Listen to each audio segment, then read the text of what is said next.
ये शरीर को चलाने वाली शक्ति होती है ना, जैसे हम जिंदे हैं ना अभी, तो क्या चीज निकल जाती है जो इंसान मर जाता है? हाँ, जीव निकली क्यों, है ना?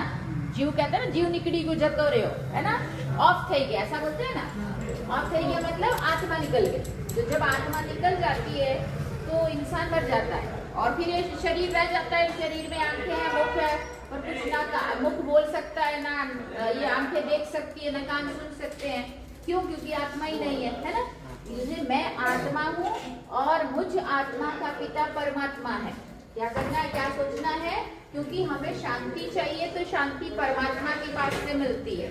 जब हम मन को परमात्मा के साथ लगाते हैं ना, ध्यान लगाना है, भगवान से ध्यान लगाएंगे ना, तो अपने को आत्मा समझना है और उस पिता परमात्मा में ध्यान लगाना है, तो अपने मन को शांति मिलती है। क्योंकि परमात्मा शांति का सागर है।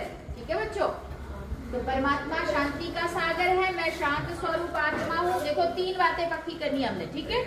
मैं शांत स्वरूप आत्मा हूँ, मैं शांति के सागर परमात्मा की संतान हूँ और शांति धाम मेरा घर है। उस घर में चारों तरफ शांति ही शांति होती है, लाल लाइट की लाइट होती है और वहाँ परमात्मा रहते। परमात्मा ज्योति स्वरूप है, निराकार है।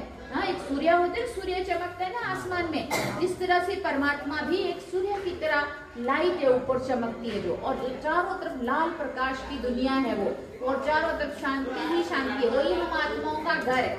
कहते हैं ना, भगवान के घर से आए हैं, भगवान के घर जाना है, तो वो भगवान का घर है और उस घर में रहने वाला वो भगवान है, निराकार परमात्मा, जो मुझ आत्मा का पिता है। ये शरीर के पिता तो एक जन्म का एक हुआ, पिछले जन्म में कोई और था, आने वाले में कोई और बन जाएगा, है ना?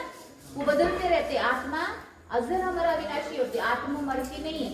इसलिए आत्मा एक शक्ति है, एक लाइट है। तो एक शरीर जब उसको लगता है रहने जैसा नहीं है, बीमार हो गया, इसको कुछ हो गया, वो आत्मा भाग जाती है, उसको छोड़ देती है। फिर बोला ये रहने लायक, जैसे अपना कोई घर टूट रहा हो तो आप थोड़ी बैठे रहेंगे, अंदर ही भाग जाएंगे ना। तो उस घर में जब हम सेफ नहीं है तो भाग जाती है आत्मा, उसको लगता है कि अब ये रहने जैसा नहीं, चलो भाग जाओ यहाँ से, है ना? तो ऐसा होता है। तो मैं आत्मा शांत स्वरूप हूँ, यहाँ भ्रिकुटी के बीच में रहती हूँ। ठीक है? मैं आत्मा आंखों द्वारा देखती हूँ, कान द्वारा सुनती हूँ, मुख से बोलती हूँ, है ना, और हाथों से लिखती हूँ, पैरों से चलती हूँ। लेकिन मैं एक आत्मा हूँ। अगर आत्मा ना हो तो शरीर नहीं चल सकता। ठीक है? इसलिए लोग कहते हैं ना ऑफ थई गया। तो ऑफ थई गया माना भी जब जिंदा था वो सब कुछ कर सकता था, ऑफ हो गया माना आत्मा निकल गई तो वो कुछ भी नहीं कर सकता। मुर्दा देखा कुछ करते हुए? हाँ, दूसरे को उठाना पड़ता है कि नहीं? तो ना उसके हाथ चलते हैं, ना पैर चलते हैं, ना मुंह चलता है, ना आंखें देखती